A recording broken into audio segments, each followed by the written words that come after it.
catch him! I don't know. He's a homicidal psychopath. Let's stop. I can't! I can barely steer!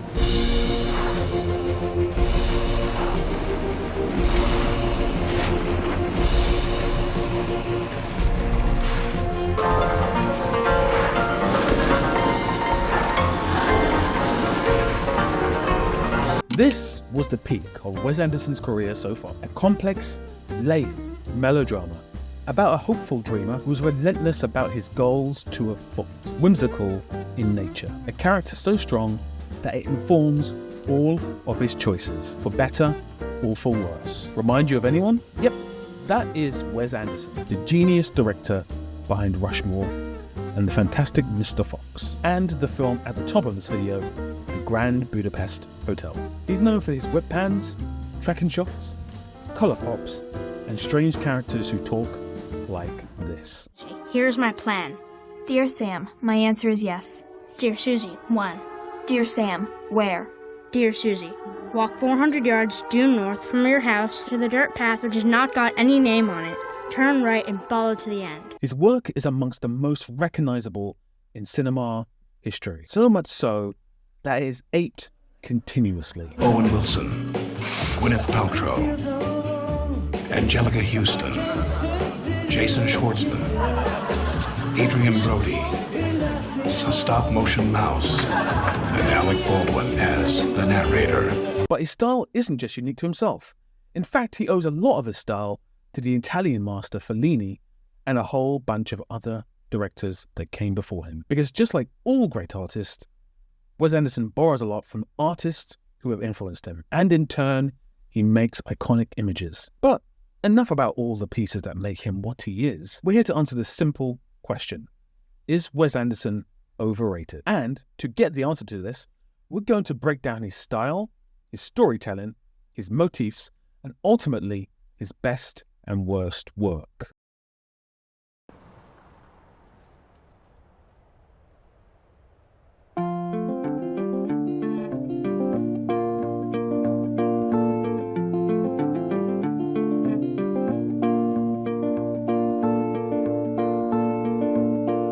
I first stumbled upon Wes Anderson's work when I was invited to a free screening of his third film, The Royal Tenenbaums. He was fresh off the critical success of Rushmore, the film where everyone finally decided that Bill Murray can actually act. Is this true? Yes, it's true. This man has no dick. The Royal Tenenbaums was the first time that Wes Anderson became really Wes Anderson-y. The colour pops, the tracking shots, the text on screen. This was him truly establishing his style. A style that...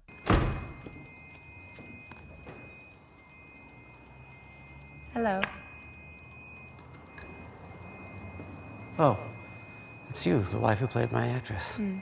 remains today. I first thought of this video idea about 2 weeks ago, and since then I've been struggling to sit down and put it together. Now, if you watch my channel, you know that I'm very prolific with my work. The output is consistent. So it's very strange that I would struggle with this particular video. And I've been trying to put my finger on the pulse of why that could be. And you know, I think I've found the answer. It's because Wes Anderson is pretty boring. Okay, so before you come at me in the comments, I don't mean that he's boring as a person. I don't know him to make that judgment. I mean his work. Much like his tracking shots, I find his work can be rather flat because, cliche here, once you've seen one Wes Anderson film, you've really seen them all. So I guess that's the question answered then, right? I mean, he's overrated. Yeah? Well, no, not quite. Because there simply is no doubt that Wes Anderson is one of the most interesting directors ever. His visual style, his storytelling, and his ability to elicit some really great performances from actors who are often not seen as particularly that great is first rate. And again, did anyone think Bill Murray was a good dramatic actor until Anderson first started to work with him? Or who would have thought that George Clooney could be as fun as he was in the fantastic Mr. Fox? I don't want to live in a hole anymore. It makes me feel poor. We are poor, but we're happy. Comme ci, comme ça. And that provides the perfect segue to my next point. While The Grand Budapest Hotel is for sure Wes Anderson's best live-action achievement, It's layered, complex, has the most morally ambiguous lead character of his to date. She's been murdered, and you think I did it. The fantastic Mr. Fox remains his best work, and I've often said that his style of work lends itself to the story and the visual style that animation can provide. Because at heart, Anderson is stuck in his youth.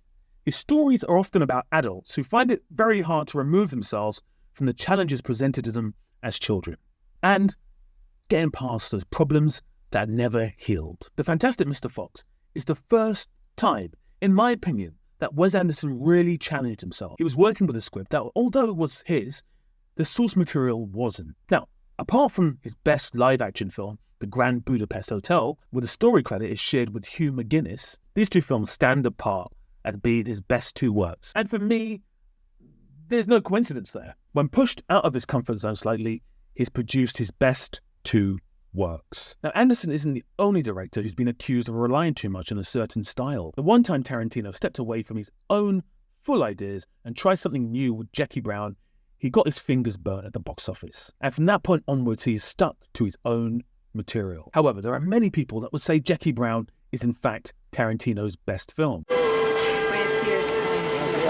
Welcome aboard. So, what of Anderson? Is he overrated? As you can see, I am dressed from head to toe in a Wes Anderson type look. Now, it's very easy to ape his look.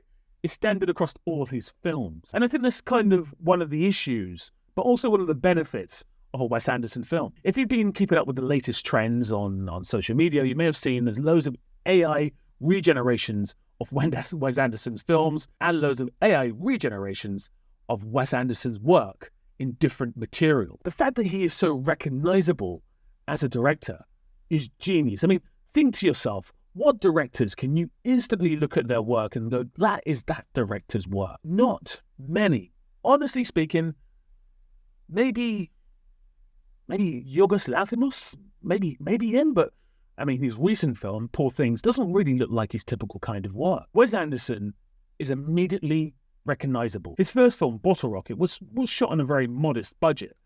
Doesn't have those hallmarks, but it has little moments where you maybe go, that's Wes Anderson. The rest of his filmography is really very much stapled in the Wes Anderson style. And I feel, again, this is a benefit and also a curse. Because although I compared him to Tarantino in the sense that they've really stuck to one style and not really deviated from that, I feel Wes Anderson's style is so imprinted in society that it's very, very difficult for anyone to deviate their minds from this being his work. And that doesn't just come with the look of the film, it comes with the narrative, the characters. He consistently uses the same actors over and over again. Now, I criticised Denis Villeneuve recently for his use of leading actors in supporting actor roles in Dune 2. Wes Anderson's almost the inverse of that. He uses character actors, for the most part, in all his films and all the roles. He even turns leading actors into character actors better than any director I've seen. When I think of Ralph Fiennes, I think of two films. I think of two performances. The first one is Schindler's List, and the second one is The Grand Budapest Hotel. So, inherently, Wes Anderson is a fantastic director.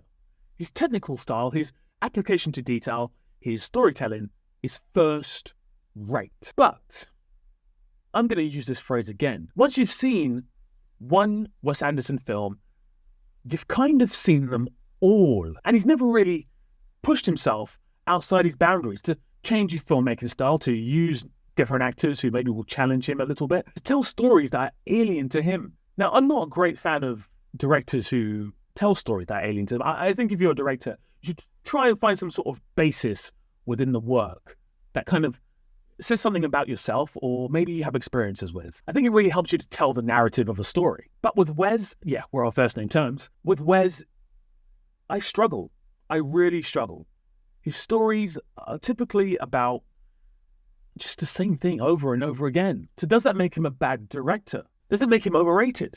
I don't think it makes him a bad director at all. As I said before, he's one of the great American directors when it comes to a visual look and when it comes to a certain style that he has made his own.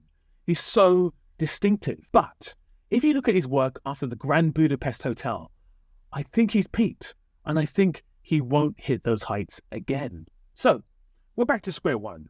I struggled to make this video because Wes Anderson is boring. What the hell kind of way to act is that? Why is he boring then, you may ask? Well, I don't know if you have a diet that consists of the same food every single day. I know I don't, because I get bored of it. So I try and mix up every day something different. Now, food is not film, so the comparison is almost moot. But in a way, it's not, because I struggle now to watch a Wes Anderson film without thinking, I've seen this before. And I think the most recent experience I had with The French Dispatch kind of proved that to me. I couldn't finish the film. It became very jarring after 45 minutes. The visual style I've seen before, the acting style I've seen before, the narrative I've seen before.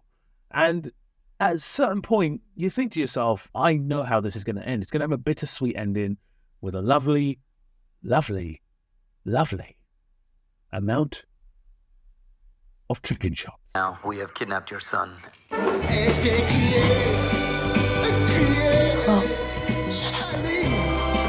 So we're back to square one. I struggled to make this video because Wes Anderson is boring. Well, unfortunately, I do think that is the case. His work lacks diversity of character, plot, and stylistic choices. And quite frankly, he's quite within his rights to do that. I mean, are you feeling after these 15 years or so that there is a theme or a sense of what a Wes Anderson movie is, or is that an outside perception? I have the choice of saying, here are things that people can say, that's like what you've done before, and I can actively, aggressively avoid them and steer away from them, or I can say, what do I want to do? What would I like it to be? And I have these choices with this part of the story, and this one feels like the most powerful to me, or the most meaningful to me, but it also reminds me a lot of a scene between Gene Hackman and Angelica Houston, or something.